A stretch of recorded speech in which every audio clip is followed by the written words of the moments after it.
सीधे इस वक्त आपको लिए चलते हैं गिफ्ट सिटी, जहां पर प्रधानमंत्री नरेंद्र मोदी संबोधित कर रहे हैं। ऐसे समय में जब भारत अपनी आजादी का अमृत महोत्सव मना रहा है, आधुनिक होते भारत के नए संस्थान और नई व्यवस्थाएं भारत का गौरव बढ़ा रही है। आज गिफ्ट सिटी में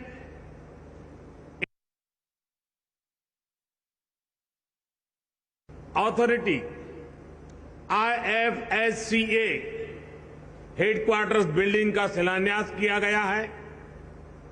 मुझे विश्वास है ये भवन अपने आर्किटेक्चर में जितना भव्य होगा, उतना ही भारत को आर्थिक महाशक्ति बनाने के असीमित अवसर भी खड़े करेगा। IFSCA एक एनेबलर भी बनेगा, इनोवेशन को सपोर्ट करेगा और इस सबके साथ ग्रोथ अपॉर्चुनिटीज के लिए एक कैटालिस्ट का काम भी करेगा। गिफ्ट सिटी में NSE, IFSC, SGX कनेक्ट की लॉन्चिंग के जरिए आज ये शुरुआत हो रही है। साथियों, आज इंडिया इंटरनेशनल बुलियन एक्सचेंज उसको भी लॉन्च किया गया है। न्यू डेवलपमेंट बैंक के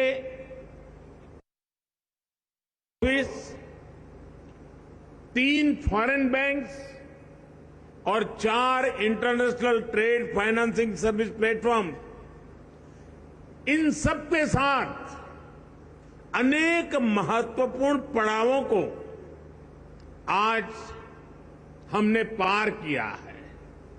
इनसे 130 करोड़ देशवासियों के सामर्थ्य को आधुनिक वैश्विक अर्थव्यवस्था से जुड़ने में और मदद मिलेगी। भारत अब USA, UK और सिंगापुर जैसे दुनिया के उन देशों की कतार में खड़ा हो रहा है जहां से ग्लोबल फाइनेंस को दिशा दी जाती है। मैं इस अवसर पर आप सभी को और सभी देशवासियों को अनेक अनेक बधाई देता हूं। मैं विशेष रूप से सिंगापुर के अपने साथियों का भी अभिनंदन करता हूं, जिनके सहयोग से दोनों देशों के लिए संभावनाओं के आयाम खुल रहे हैं। साथियों, गुजरात में रहते हुए जब मैंने गिफ्ट सिटी की परिकल्पना की थी, तो वो केवल व्यापार, कारोबार या आर्थिक गतिविधियों तक सीमित नहीं था। गिफ्ट सिटी की परिकल्पना में देश के सामान्य मानवी की आकांक्षाएं जुड़ी। गिफ्ट सिटी में भारत के भविष्य का विजन जुड़ा है, भारत के स्वर्णिम अतीत के सपने भी जुड़े हैं। मुझे याद है जनवरी 2013 में जब मैं गिफ्ट वन के इनॉग्रेशन के लिए आया था, तब लोग इसे गुजरात की सबसे ऊंची बिल्डिंग कहते थे। कई लोगों के लिए यही इसकी पहचान थी। लेकिन गिफ्ट सिटी एक ऐसा आइडिया था जो अपने समय से भी बहुत आगे था। आप याद करिए, 2008 में वर्ल्ड इकोनॉमिक क्राइसिस और रिसेशन का दौर था। भारत में भी दुर्भाग्य से वो समय पॉलिसी पैरालिसिस का माहौल था। लेकिन उस समय, यानी कल्पना कीजिए उस समय की दुनिया की स्थिति, उस समय गुजरात फिनटेक के क्षेत्र में नए और बड़े कदम बढ़ा रहा था।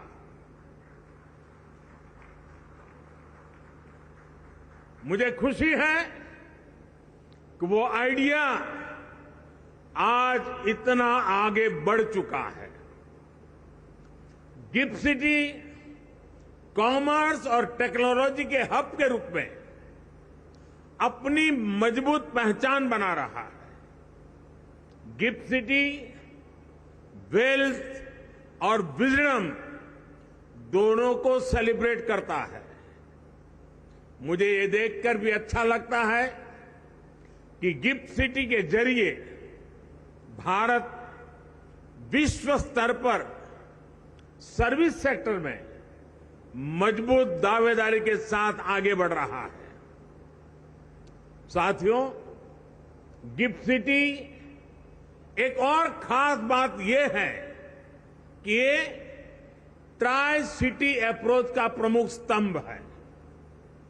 अहमदाबाद, गांधीनगर और गिफ्ट सिटी तीनों एक दूसरे से सिर्फ 30 मिनट की दूरी पर है और तीनों की अपनी एक विशेष पहचान है। अहमदाबाद एक गौरवशाली इतिहास का अपने आप में समेटे हुए है। गांधीनगर प्रशासन का केंद्र है, नीति और निर्णयों का मुख्य मथक है और गिफ्ट सिटी अर्थतंत्र का प्रमुख केंद्र है। यानी अगर आप इन तीनों में से किसी भी शहर में जाते हैं तो पास, प्रेजेंट या फ्यूचर से सिर्फ 30 मिनट की दूरी पर है।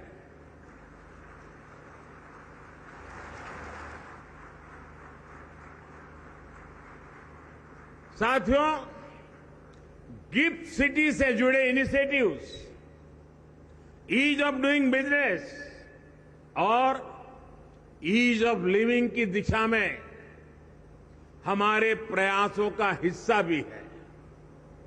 हमें ये याद रखना होगा कि एक वाइब्रेंट फिनटेक सेक्टर का मतलब केवल इजियर बिजनेस क्लाइमेट, रिफॉर्म्स और रेगुलेशन तक ही सीमित नहीं होता। ये अलग अलग क्षेत्रों में काम कर रहे प्रोफेशनल्स को एक बेहतर जीवन और नए अवसर देने का माध्यम भी है।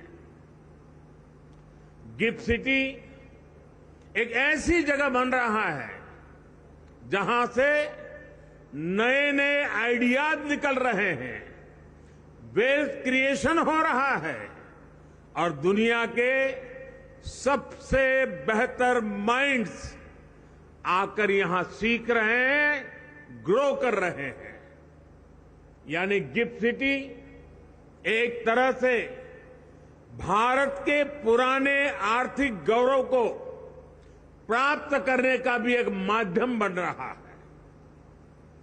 यहां इंडस्ट्री के जो दिग्गज हैं वो जानते हैं कि भारत के लोग सैकड़ों वर्षों से व्यापार और व्यवसाय के लिए पूरी दुनिया में जाते रहे हैं।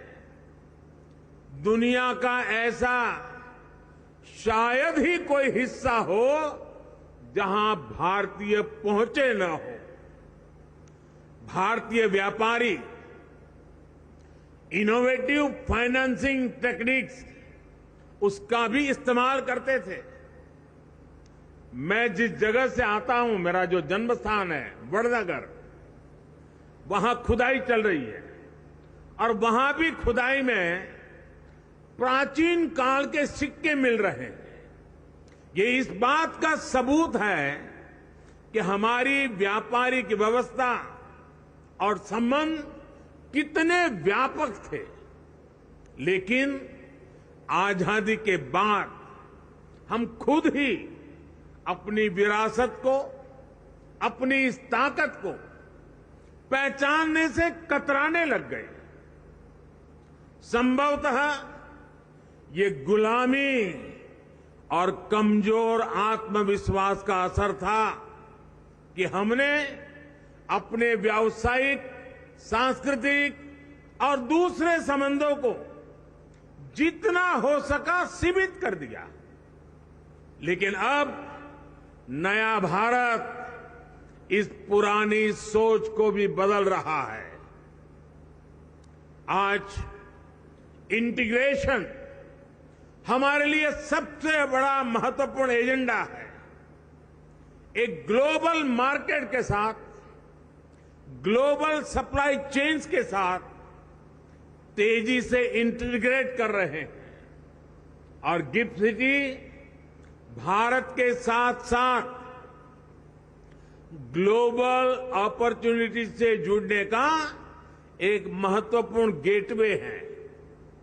जब आप गिफ्ट सिटी के साथ इंटीग्रेट करेंगे तो आप पूरे वर्ल्ड के साथ इंटीग्रेट करेंगे।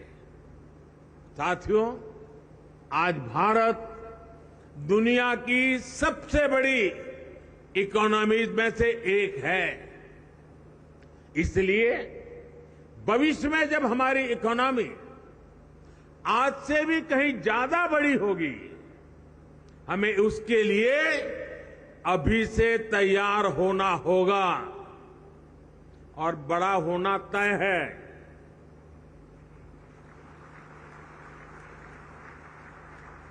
हमें इसके लिए ऐसे इंस्टीट्यूशंस चाहिए जो ग्लोबल इकोनॉमी में हमारे आज के और भविष्य के रोल को कैटर कर सके। India international bullion exchange IIBX इसी दिशा में एक कदम है। गोल्ड के लिए भारत के लोगों का प्यार किसी से छिपा नहीं है। सोना भारत में महिलाओं की आर्थिक शक्ति का बड़ा माध्यम रहा है। महिलाओं के विशेष स्नेह के कारण गोल्ड हमारी समाज और सांस्कृतिक व्यवस्था का भी उतना ही अहम हिस्सा रहा है। ये एक बड़ी वजह है कि भारत आज सोने चांदी के क्षेत्र का एक बहुत बड़ा मार्केट है। लेकिन क्या भारत की पहचान सिर्फ इतनी ही होनी चाहिए? भारत की पहचान एक मार्केट मेकर की भी होनी चाहिए। IIBX इसी दिशा में एक महत्वपूर्ण कदम है। हमारी गोल्ड से जुड़ी इंडस्ट्री के प्लेयर्स को, खासतौर पर ज्वेलर्स को ये विस्तार करने में मदद करेगा। उनके लिए नए अवसरों का मार्ग बनाएगा। वो डायरेक्ट और ट्रांसपेरेंट तरीके से सीधे बुलियन खरीद सकेंगे और इंटरनेशनल प्राइस डिस्कवरी में पार्टिसिपेट भी करेंगे। साथ ही IIBX एक्सचेंज के जरिए सीधे गोल्ड में ट्रेड करने के अवसर भी देगा। जैसे जैसे गोल्ड ट्रेडिंग की मार्केट ऑर्गेनाइज होगी, भारत में गोल्ड की डिमांड गोल्ड प्राइसेस को प्रभावित भी करेगी और निर्धारित भी करेगी। साथियों, आने वाले समय में भारत में जो कुछ भी होगा उसका प्रभाव पूरे विश्व पर पड़ेगा। उससे पूरी दुनिया को दिशा मिलेगी। हम लोकल एस्पिरेशन को भी महत्व देते हैं और ग्लोबल कोऑपरेशन का महत्व भी समझते हैं। एक और हम ग्लोबल कैपिटल को इसको लेकर वेलफेयर के लिए ला रहे हैं। ग्लोबल डेट और इक्विटी कैपिटल का एक गेटवे बने। इसी तरह भारत को aircraft leasing, ship financing, carbon trading, digital currency और आईपी राइट से इन्वेस्टमेंट मैनेजमेंट तक कई फाइनेंशियल इनोवेशंस की जरूरत है। आईएफएससीए को इस दिशा में काम करना चाहिए। आईएफएससीए को रेगुलेशन और ऑपरेशन कॉस्ट को भी न केवल भारत बल्कि दुबई, सिंगापुर जैसे देशों की तुलना में भी कॉम्पिटिटिव बनाना चाहिए। आपका लक्ष्य होना चाहिए कि आईएफएससीए रेगुलेशन में लीडर बने, रूल ऑफ लॉ के लिए हाई स्टैंडर्ड सेट करे और दुनिया के लिए पसंदीदा आर्बिट्रेशन सेंटर बनकर के उभरे। साथियों, बैंकिंग सेक्टर के जो साथी यहां हैं, उनके सहयोग से पिछले 8 सालों में देश ने फाइनेंशियल इंक्लूजन की एक नई वेव देखी है। यहां तक कि गरीब से गरीब भी आज फॉर्मल फाइनेंशियल इंस्टीट्यूशन से जुड़ रहा है। आज जब हमारी एक बड़ी आबादी फाइनेंस से जुड़ गई है तो ये समय की मांग है कि सरकारी संस्थाएं और प्राइवेट प्लेयर्स मिलकर कदम आगे बढ़ाएं। उदाहरण के तौर पर आज बेसिक बैंकिंग से ऊपर उठकर फाइनेंशियल लिटरेसी के क्षेत्र में फाइनेंशियल एजुकेशन के लिए बड़ा स्कोप है। आज भारत में एक बड़ा एस्पिरेशनल क्लास है जो ग्रोथ के लिए इन्वेस्ट करना चाहता है। अगर उनके लिए ऐसे फाइनेंशियल कोर्सेज हो जो उन्हें अलग अलग फाइनेंशियल इंस्ट्रूमेंट्स और उनके फ्यूचर्स इसके बारे में सिखा सके तो इससे उन्हें बहुत हेल्प मिलेगी। एक उदाहरण म्यूचुअल फंड्स का भी है। एसोसिएशन ऑफ म्यूचुअल फंड्स के मुताबिक 2014 में भारत में म्यूचुअल फंड इंडस्ट्री की एसेट्स अंडर मैनेजमेंट करीब 10 लाख करोड़ थी। इन 8 सालों में जून 2022 तक ये 250% बढ़कर 35 लाख करोड़ हो गई है। यानी लोग इन्वेस्ट करना चाहते हैं, वो इसके लिए तैयार हैं। हमें चाहिए कि हम उनके लिए एजुकेशन और इंफॉर्मेशन इंश्योर करें। मैं तो कहूंगा कि हमारे फाइनेंशियल इकोसिस्टम को नॉन फाइनेंस कॉलेज के साथ टाई अप करना चाहिए, युवाओं को एजुकेट करना चाहिए। आखिरकार ये युवा ही हैं जो आने वाले समय में अर्नर्स और इन्वेस्टर्स बनेंगे। इन कोर्सेज में लोगों का भरोसा पैदा हो, इसके लिए उन्हें नॉन फॉर प्रॉफिट मोड पर चलाया जाना चाहिए। गिफ्ट सिटी भी प्राइवेट प्लेयर्स के कामकाज को देखकर इसके लिए एक अच्छा रोड मैप और ग्राउंड रूल्स तैयार करने पर काम कर सकता है। इस साल बजट में गिफ्ट सिटी में फॉरेन यूनिवर्सिटीज को लेकर जो घोषणा हुई है उससे भी इसे मदद मिलेगी। साथियों, मुझे विश्वास है कि आप देश के सामर्थ्य का पूरा सदुपयोग करेंगे और अमृत काल में देश की अपेक्षाओं पर खरा उतरेंगे। इसी भावना के साथ आप सभी का बहुत बहुत धन्यवाद।